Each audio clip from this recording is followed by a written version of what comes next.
Hi there, good evening, and thank you for inviting me along this evening. Let me see if I can screen share successfully.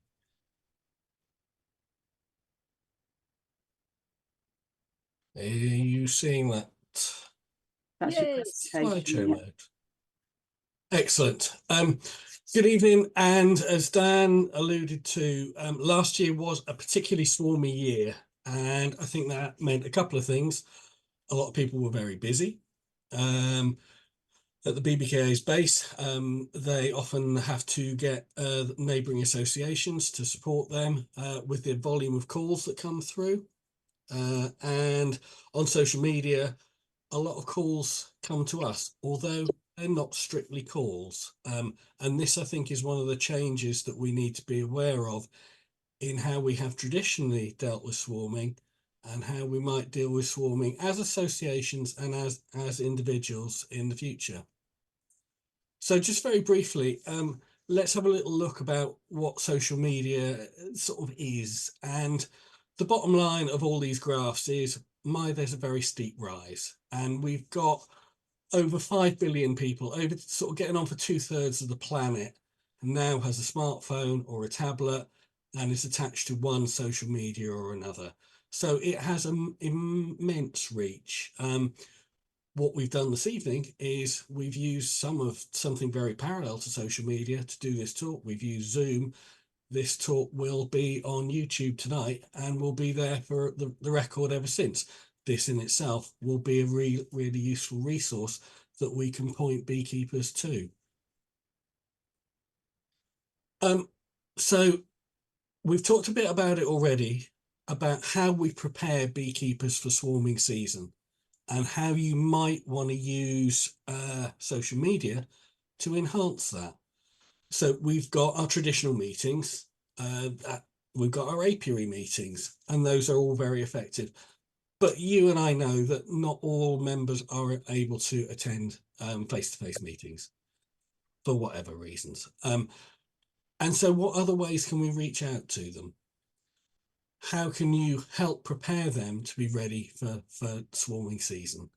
So what Jane's illustrated to us tonight is that there are methods of artificial swarming, and understanding those methods is really important when the moment comes when you suddenly see swarm cells or other sort of cells in your colony.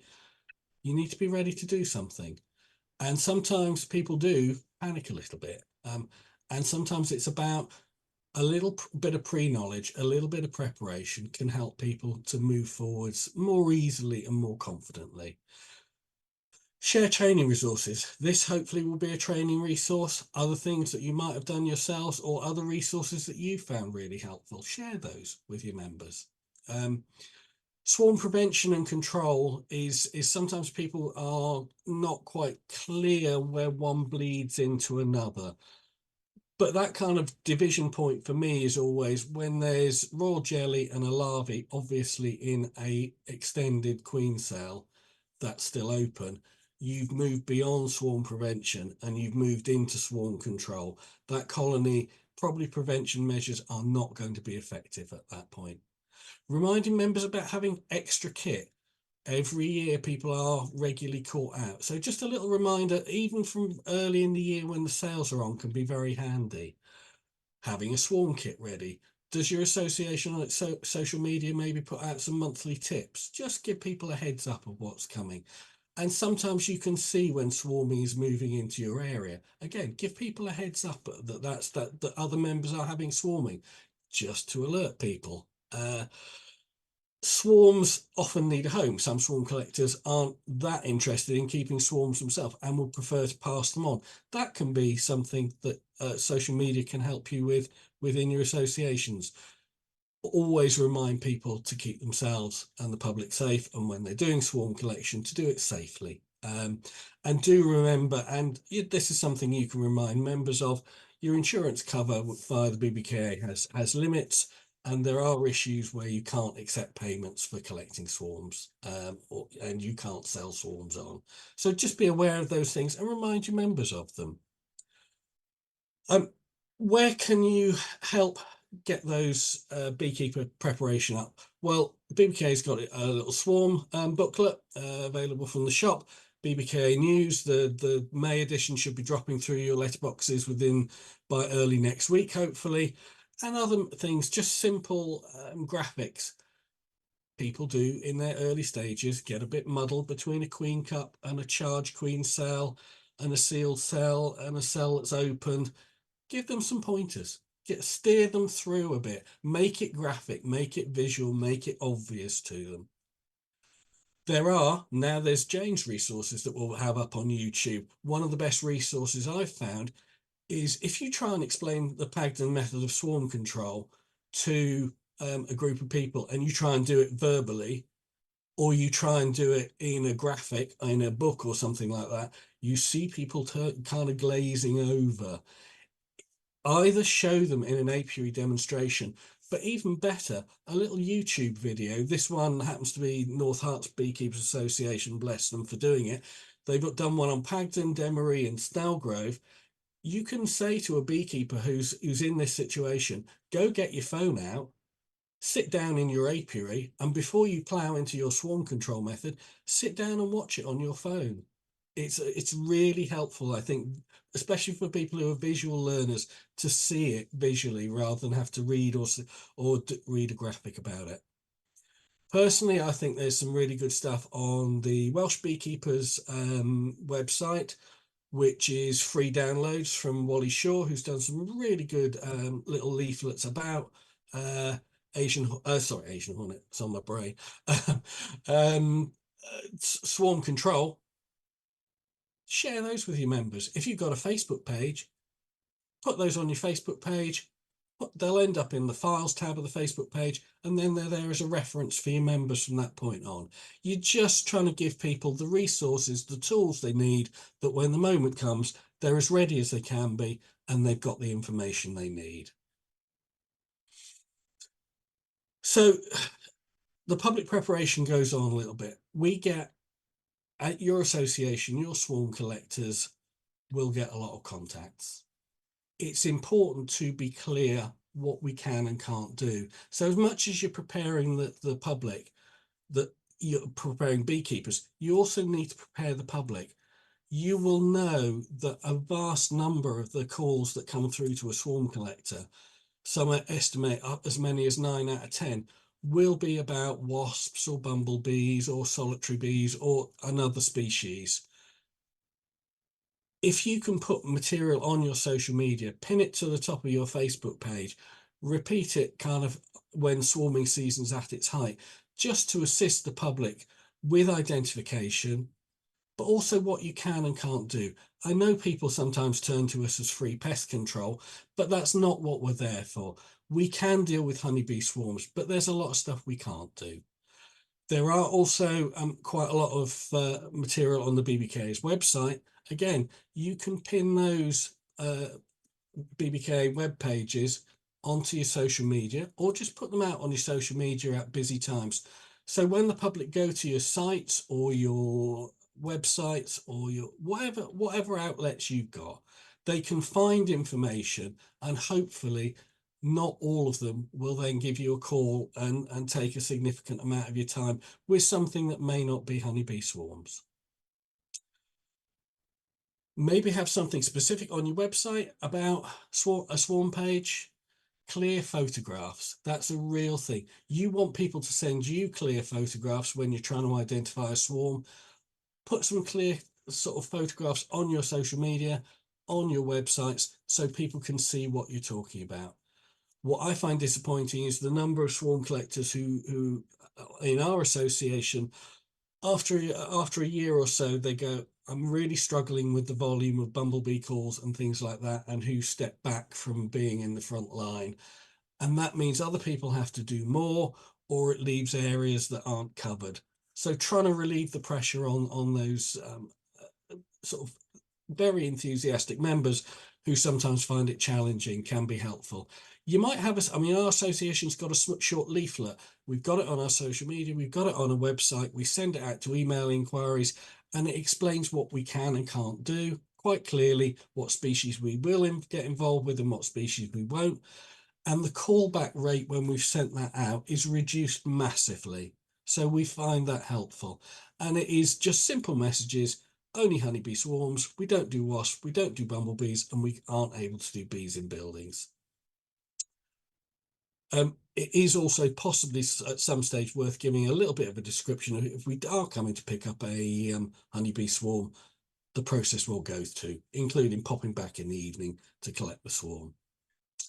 So you may or may not be familiar, if you are a swarm collector, with the existing network that works via a map on the BBKA's website, which gives people contact information to a local swarm collector near you. They put in their postcode.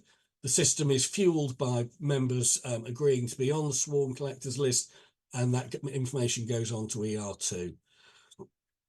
However, increasingly what we're finding is sometimes people are a little bit nervous about calling somebody. So often sometimes people will contact associations via social media, whatever social media channels you've got available, or your website or your email address. One common thing is your association monitoring those incoming communications? Because if you're not, you may be missing a lot of swarms. And people, does sometimes feel like there's a reluctance to call people direct. People do like the sort of slight arm's lengthness of just being able to type something, and more people are using their phones these days to communicate. So it's just one to watch out for. We don't have the protocols for sort of social media as well sorted out as we do for phone contacts, but we all need that basic information. And the basic information comes from, I mean, the pictures hopefully illustrate. One came in recently. I have this swarm of bees on my wall, and I have circled the swarm of bees for you to kind of spot. This was in February. I didn't see the swarm of bees. I'm not sure what the identification was. I then had a conversation with them, but that photo was really useful. We need this key information. The flip side is we often get calls about, I've got bees in a bird box. And some of us make the assumption that bird box is probably going to be tree bumblebees who seem to love bird boxes. This bird box was massive. And in fact, when we got the picture, it was obviously honeybees in there. So we are talking about trying to gather as much information in the same way as we do with swarm calls, but using social media. There are other things that we can use if we're using things like what 3 words. You can get a much more accurate location for a swarm than a postcode. A postcode can be half a street, and a swarm tucked behind a bush in somebody's sort of, even if it's in their front accessible garden, what 3 words will give us a better chance of finding it. So things like that, I think, are helpful via social media. Yeah, and just the other basic information of get contact numbers. If the swarm leaves, ask them to give you a call back, and matters like that. WhatsApp groups. Depending on the size of your association and how involved you are with social media, little WhatsApp groups may be a swarm group for people who are active swarm collectors, but also you might have people who are interested in getting swarms but aren't prepared to be on the swarm collectors list, but are available at times when others aren't. Having that, if your association has some kind of capacity for swarm coordination, that little WhatsApp group can mean a swarm gets collected as opposed to one that doesn't, because everyone's really busy at that time of year. It works. The WhatsApp groups can work quickly. It's easy to email an individual separately the details of where something is or what's going on. And they can also be useful to find homes for swarms that a collector might not want. Now, just moving on, just slightly beyond swarms for 2 seconds, if you have got your social media geared up, you could also use it for other stuff. And Asian hornets is a prime thing that you might want to consider using your sort of your social media groups for. And finally, these are just some of the apps and things that you might want to consider using. We're all here on Zoom tonight. If you've not come across Canva, Canva can be a really useful thing to make simple but effective graphics on. Eventbrite can be a really useful thing for kind of organizing sort of meetings and events.